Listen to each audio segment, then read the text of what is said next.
10:30, naka-receive ng phone call yung unit natin na 90 IB regarding sa nagluntad nga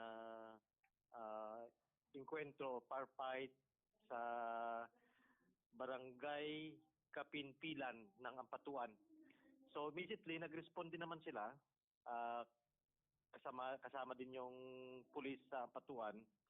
At yun, nadatnan nila na yung dalawang van, na sa isang van na puti, saka yung biktima, saka yung isang van na black na convoy, medyo nakalagpas. So hindi na puruhan.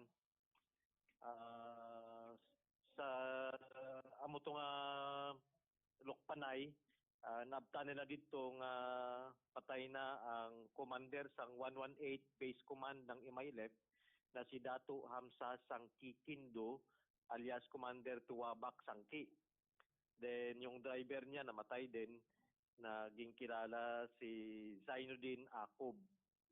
So dalawa yung na-identify na casualties dito sang naabutan nila. May na-recover din sa minivan na white kung sa din dito na natabuhan nga napatay tong commander, yung dalawang M60 machine gun, mga bala kag iban pa na mga war materials. Okay. So ano ang plastada si ni Sir Ronald kay gintambangan gid ining salakyan ni sang nasambit nga commander nga si Dato Hamsa Kindo? Sa pananawan sang military, sa lugar abi nila dira, 118 Base Command, may mga personal na mga conflict na sila sa lalo na sa lupa. So gina-settle man na ang problem, pero hindi man bot silingon nga na-settle mo, okay na. So from time to time na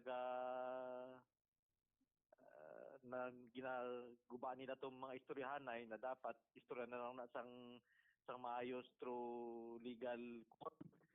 Pero niyara gid man kung isa nagasingit. So most probably may grupo nga gintarget gid siya.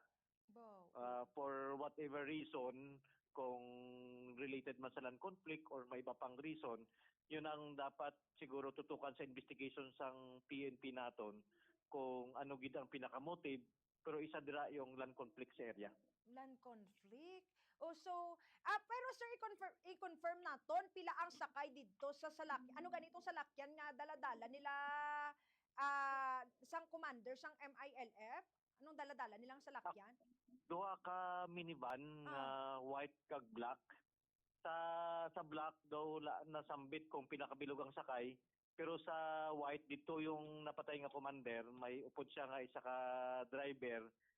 Daw mo man lang tong sa report na duha sila sa white na van na minivan, pero sa black wala sa nabutang sa report kung pila ang sulod sa to. Okay, but sa lingon na Sir Ronald, may naga-convoy pagalo sa ila nga black minivan ining sa puti nga ginasakyan nila commander. Duha ka minivan, black and white. Okay. Pero siya lang gid siguro ang target kay kung tuyo mo nga ubuson, di itong duha ka ban gibanatan na to. Pero yung van lang nga kung sa diin dito siya nagsakay, amo lang tong ginbanatan sang mga nag-abang sa ila dito. Okay. Sir, so may mga witnesses man siguro by the time nga nakakita. Ano daw ang plastada sining mga gunmen? Ano ang ilang nga getaway vehicle na kilala bala nila? Sa report nga na-receive ko, wala na butang dito. Siguro sa progress report na isa-submit ng unit, base may mga detalye na, lalo na gabi siya, base may mga witness na do, iba na witness na hadlok magatag statement kay base balikan sila. So mahalong man kita sa pag identify sa mga witnesses naton para hindi sila balikan. So siguro ginaayos pa kung paano ang progress report na isa-submit nila within the day. Okay. So ano nga tabo diri sa kay commander kag sa driver niya, dead on the spot sila or dead on arrival? Dito on the spot gid dito gid mismo. Oo, kay dugin tad gid sila sa mga bala. Okay. Identified na ba, Sir Ronald, kung anong sahi sang armas luthang ang ginusar sa ila?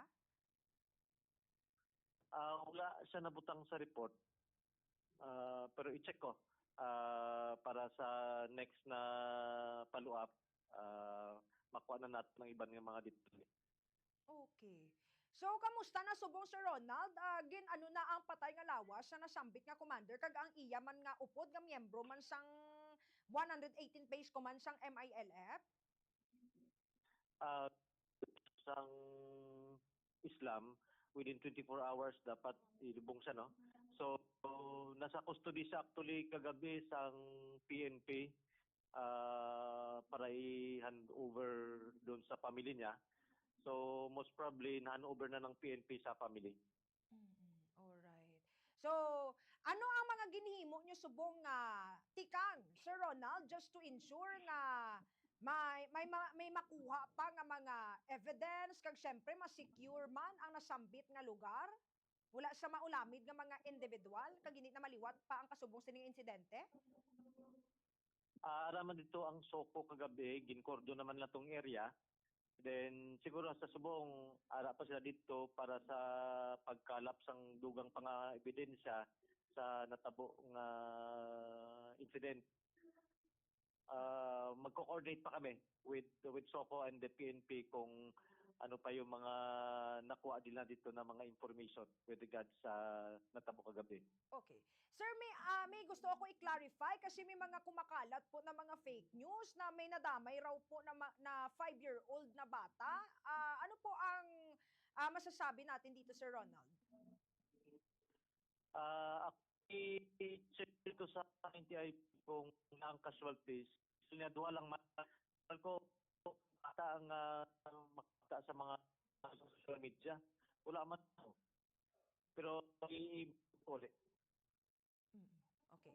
So by this time po, Lieutenant Colonel Ronald, panawagan niyo po sa mga kabombo natin na nakikinig sa programa natin ngayon at mga karagdagan rin nating mga reminders. Go ahead po, sir. Well, sa mga taga-subaybay sa Bumbo Radio, in behalf sa 6th Infantry Campilan Division and Joint Task Force Central, resolved na yung sa control sa alarma ang mga incident hindi man bago diri lalo na kung ang istorya naton yung rido sa mga iba-ibang grupo diri na minsan singit lang din chain ng pwede bantayan sang pulis, pwede bantayan sang sundalo.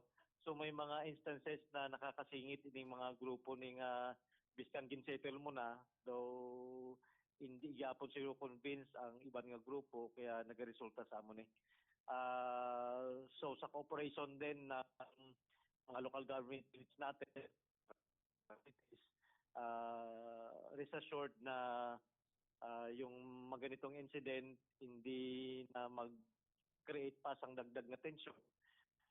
Nato na base mag-retaliate ang grupo ni yun ang minomonitor ng units natin and 6 possible retaliation na hindi na magtugap the same casualties from both sides.